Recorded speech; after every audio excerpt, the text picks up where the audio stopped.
Welcome to Breathe California TV. My name is Terry Trumbull. I'm a volunteer that chairs Breathe California's Environmental Health Committee. What that means is we're trying to prevent damage to your lungs. And nothing is more important in that than the amount of fossil fuels we use. Energy is a real big issue.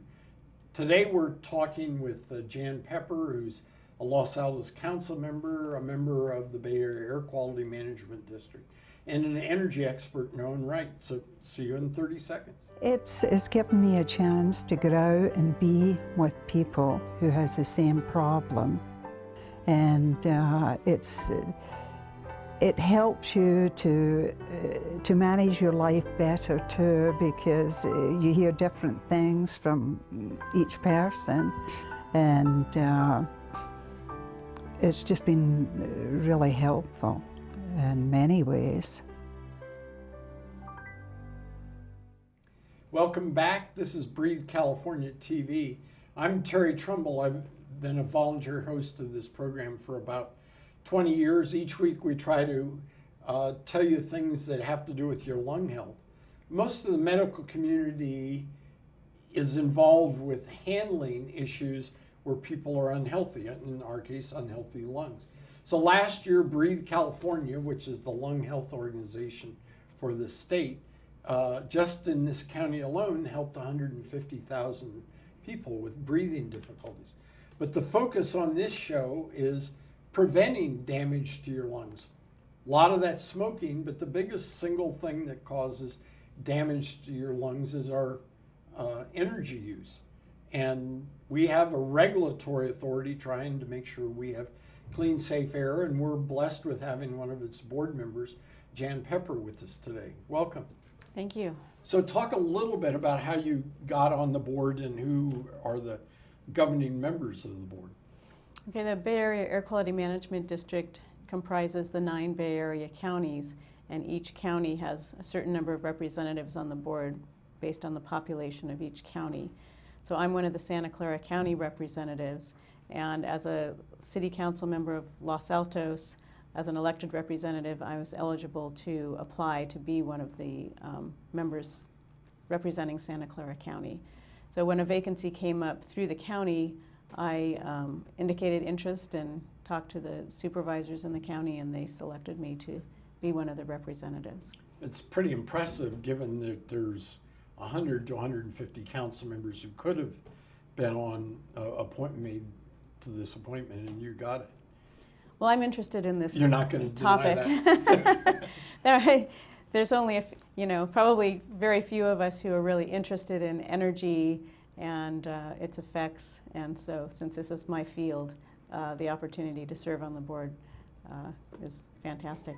Well, even so, it says a lot that a political body made a decision to go with someone as qualified as you are. So we've alluded to that several times. What's your day job and what's your background in these kind of issues? Well, my day job is working as an electric division manager for Silicon Valley Power, which is the municipal utility serving the city of Santa Clara. And I've been there for about 3.5 years, and I do a multitude of things there. One is rate setting, another is doing the financing to build power plants or other capital improvements. I do the regulatory and legislative policy work, and I also do some resource procurement, particularly on the solar energy side. And I'm also involved in a project right now, just before I came over here today, looking at where we can site some electric vehicle charging stations at a new parking garage in Santa Clara. So and that's terribly significant because electric cars need charging stations. The paper has a nice article today on Tesla establishing stations, but you need to do it for all electric cars. Right. So it's very exciting that the city has a commitment to that. It's a very, our utility is very green. We have the lowest electric rates in the state, and we're also one of the greener utilities as well with a high renewable percentage. But in my experience working in the energy industry for the last 30 years, my focus has been on renewable energy. And for the first 20 or so years, I was hitting my head against the wall with the rest of us who were in it early.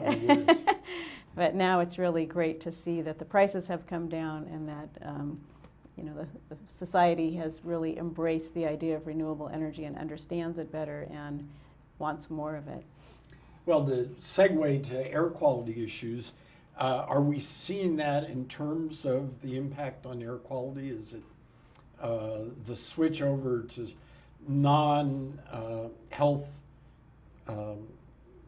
emissions related energy sources? Are we getting some results from that? Oh yes, I think so.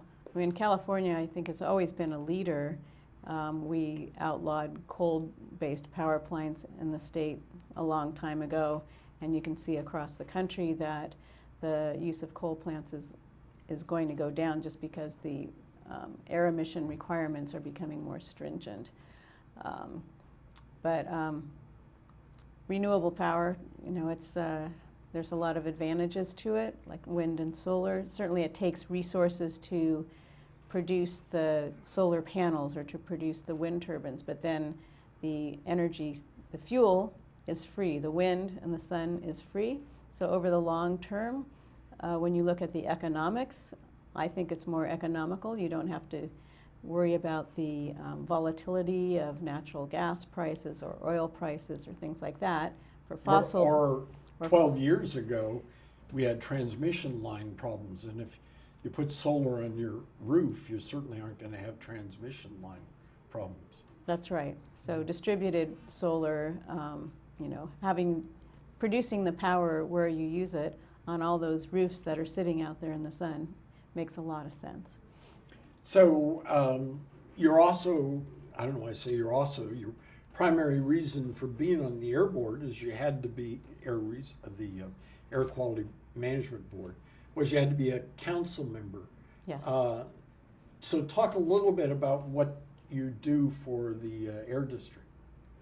What do I do for the Air District? Yeah. I'm one of the members of the board. I think there are 22 or 23 of us that serve on the board, and we have meetings twice a month for the board of directors, and then there's also subcommittees that a number of us serve on. So I've been fortunate this last year to serve on the Climate Protection Committee, and in that committee we've put forth a Bay Area-based climate action plan, work plan. So the Air Quality District is going to be working on that. So that's really huge. So my quick aside is a couple of months ago we had Ash Kalra on the show, who's the chair of the board and a San Jose council member. But I share your view that climate change is the most important area. Talk a little bit about whether climate change and health issues are the same thing, or how similar are they? Well, climate change, you know, the science behind it is that it's based on extra carbon being emitted into the air, and that comes from a number of sources. It can be from vehicle exhaust, it can be from fossil fuel powered power plants, other types of industrial processes, refineries. So there's certainly a connection. You know, the greenhouse gases that are emitted through your car, also there's other emissions that will affect your health as well. So they're all kind of interconnected. This climate action plan that the Air District is going to be pursuing really focuses on the greenhouse gases specifically, but the Air District's, you know, overall mission is to decrease emissions, all kinds of emissions that are harmful to our health. Yeah, and to me, the advantage in decreasing greenhouse emissions is it means we decrease the ones that cause direct health problems like ozone or particulates or other types of things. That's because we're switching presumably over to more renewable sources that you've been talking about. Right, right. So it's interesting, the regional administrator of EPA went to our clean air lunch a couple of years ago and says the public opinion is that they want healthy air, 88%, that they think that we have serious energy issues and we need to switch to renewable energy, and it was like 82%. And then asked the same question on climate change, it was only 55% support, and he said the discouraging thing is they're all the same thing, that they're reducing our energy use, basically. Yeah, well, I think it's really important to be trying to switch our policies and to take climate change seriously. I mean, right now, today, the weather's really screwy. Who knows why? But in California, we haven't had rain for a long time. Yeah. The East Coast, the Midwest, it's frigid, cold, unusual. It has happened before, but it's very unusual. So, you know, is our climate changing? And it's like an insurance policy. It's like if you think it might, you know, you hope that you're not going to have a fire at your house, but you get fire insurance in the case that you do. So, I mean, I'm certainly a believer that climate change is occurring and that it's human-induced, and that we should be taking steps to change our ways. But even if that's not the case, the steps that we take to have a more sustainable, renewably based energy and economic backbone makes sense anyway. So it's like an insurance policy that we should be investing in. I mean, for me, it just, you know, the climate change protection means improving our health and giving us a long-term, more sustainable life than relying on fossil fuels. Right. So, lest I forget it, it's just because you raised it now, I want to ask you about it. It seems like we've had a plethora of spare the air days where we can't burn fireplaces. Do you want to comment on that a little? Yeah, well, we have different kinds of spare the air days. There's two types that the Air District calls, and in the winter time, the spare the air day is to not burn wood in a fireplace or in a barbecue unless that is your only source of heat for your home. And it's just because of the weather patterns, the inversions, the particulate matter that's released from burning wood in a fireplace or in a barbecue can't escape. There isn't wind to blow it away. It's just all stays right there. So it's really harmful to people's health, and especially the elderly and people with respiratory problems. So because our weather's been really unusual this winter, we've had an unusually high number of spare the air days already. Yeah, and nevertheless, that's principally because we've just experienced the worst year, least rainfall in the entire history of the Bay Area, and that rain's needed to scrub some pollutants out of the air. Certainly is, yes. So we've been talking with Los Altos Council member and Air District member Jan Pepper. After this break, we're going to come back and talk about some of the things that you and your community can do to reduce climate change and health problem emissions. See you in 30 seconds. The nice thing about Better Breathers Club is we go in and there's other people sitting around with oxygen. It's almost a relief that everybody looks the same in the room. It's a funny thing to say, but it's a good feeling. Breathe California means having resources available to us that will help guide us and make our lives easier. Welcome back. I'm Terry Trumbull, a volunteer for Breathe California. Each week we try to put on a show to help you think about things that you might want to do to improve the health for you and your home and your community and your workplace. Today we're talking with Los Altos Council member Jan Pepper, who's also a member of the Bay Area Air Quality Management District. The name so long nobody should have to pronounce it. So in Los Altos, you and your fellow council have been real leaders in getting the community and the city to do some things to both have a health impact and to reduce climate change. Why don't you talk about those?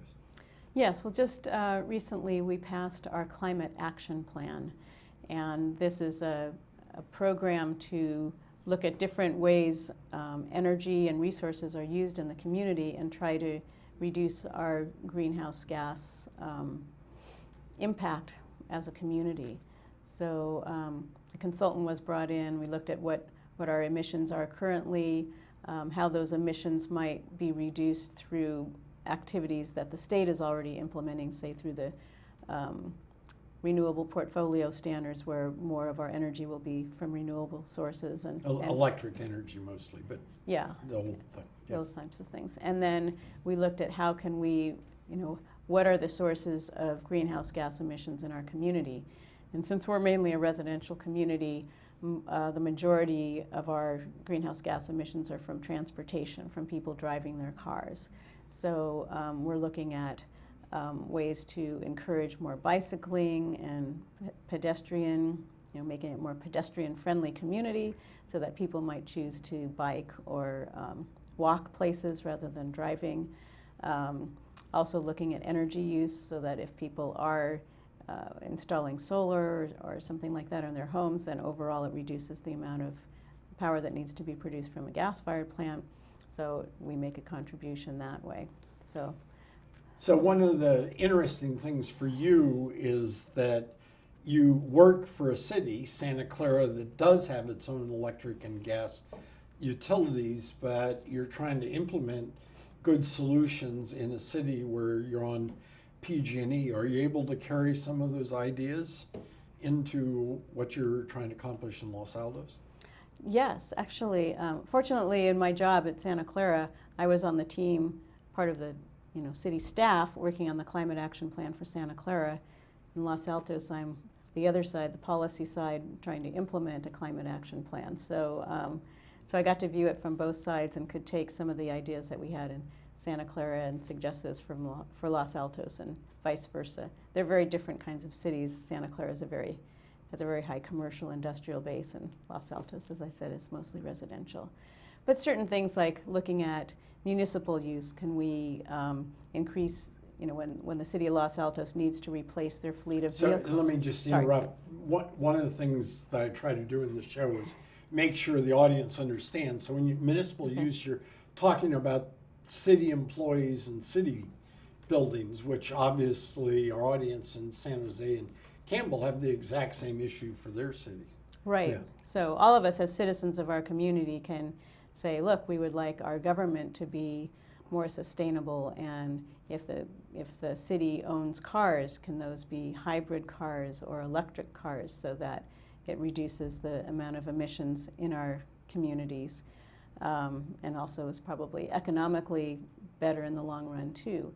Can we, government is often looked at as the place where you pilot new things. So can the city install solar on the roofs of new buildings, or take the first step and demonstrate that yes, this is a viable thing to do?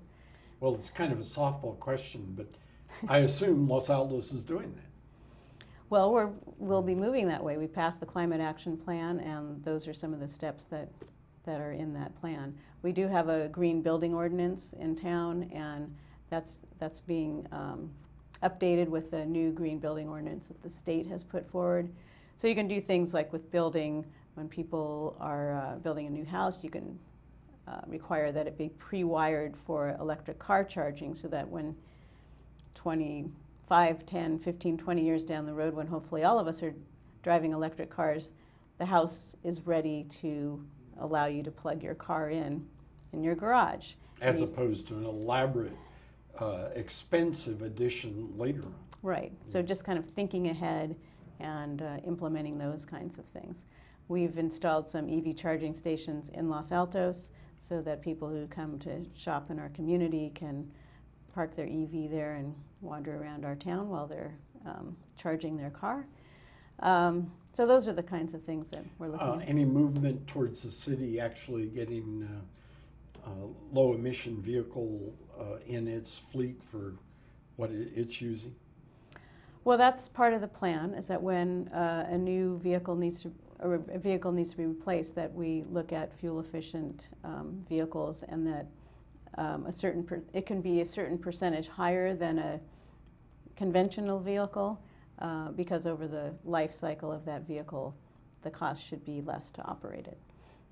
Well, as you mentioned, Los Altos is principally residential, and one of the problems with being built out in the 50s or whenever it was kind of finished in Los Altos is it's very oriented to the car.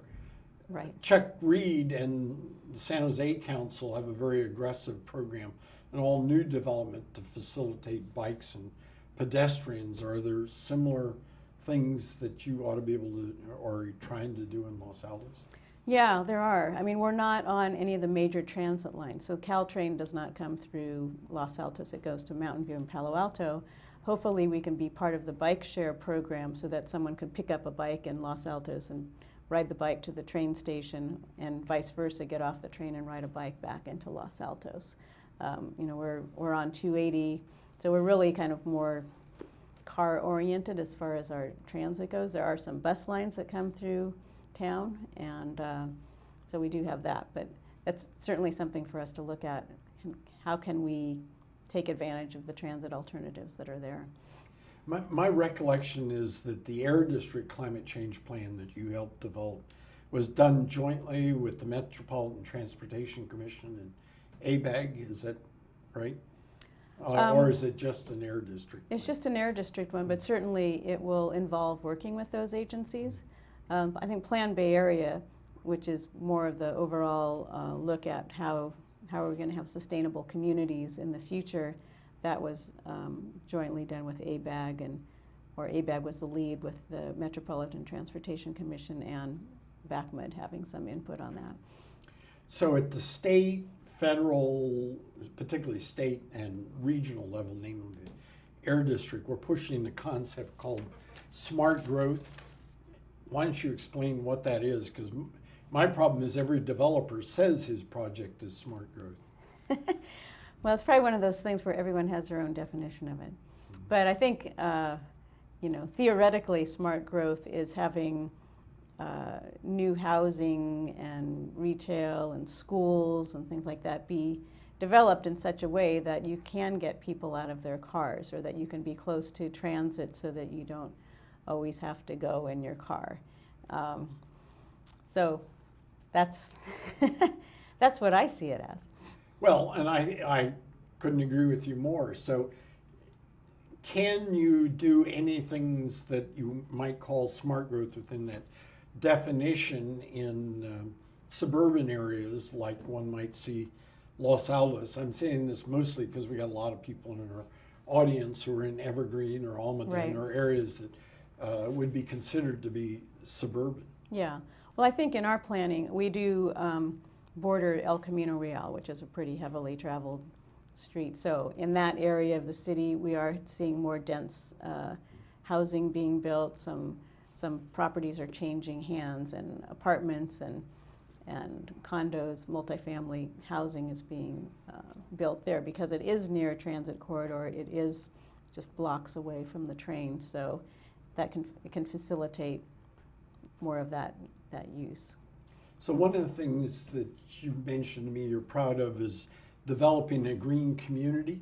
Mm-hmm. What does that mean? And again, let's talk about it's applicable to the San Jose Campbell area, which is got a lot of areas similar to the Los Altos residential area. Yeah, I think a green community in any community would be where the building codes are set up to try to encourage green buildings. So for example, if you're doing a remodel and you're going to be have a lot of trash or whatever from your house, that you try to recycle as much of that as possible. And I think our contract with our waste collector is such that they'll put a bin there and they will recycle as much of it as you can, so that you limit what's going into the landfill. When you choose landscaping for your house or wherever you live, to try to have it be water conserving plants, that you put trees, locate them such a way that you can have solar access, or that you try to orient your roof so that it's south or west facing, so you can put photovoltaic panels on your roof. You know, just all those kinds of things to try to move toward a more green community. And traffic is always an issue in any community, and can you have streets be safe enough that people are willing to walk on them or bike on them? Can you designate bike routes, or, you know, specifically have bike boulevards, whatever, so that it's safe and fun to ride your bike rather than driving your car. So one of the things that I liked about your answer is that you're highlighting for everybody that energy is part of everything we do. You know, you started talking about recycling, for example, where your trash collection is a way to save energy, or plants are a way of saving energy because you have to pump water around to keep grass afloat. Yeah, everything takes energy. We don't really think about it. You know, we plug something in and it's there, and we don't really think about where it came from. Yeah, and so any activity you do around your house has some energy implications, I assume, with assuming you're using a machine, whether it be a lawnmower, a washer, dryer, whatever it is. Right. Yeah. So I assume the Los Altos plan you would view as a model for other cities to follow? Yeah, I mean, it's a model for our city, and it's probably appropriate for other cities that are typically highly residential like ours. The Santa Clara one might be another model for cities that have a higher commercial industrial base and more large corporations. One of the things that the Santa Clara has in it is a transportation, I think it's called Transportation Demand Management. I'm not sure of the exact acronym, but trying to encourage employers to arrange carpools or just reduce the amount of single cars going to a business. So we've got about 30 seconds left. What do you want people to remember from all this? Well, I think everything, yes. But I guess what individuals can do is to get involved in their community, find out what's going on, go to your city's website, see if there is a climate action plan that's been implemented, or that if your community is putting together one, look at it, get involved, make suggestions, and just be aware of what you yourself do. Try to be aware of how much energy you're using and see if you can be more efficient. So next week we'll try to get you a show as exciting as this one with Jan Pepper. See you next week.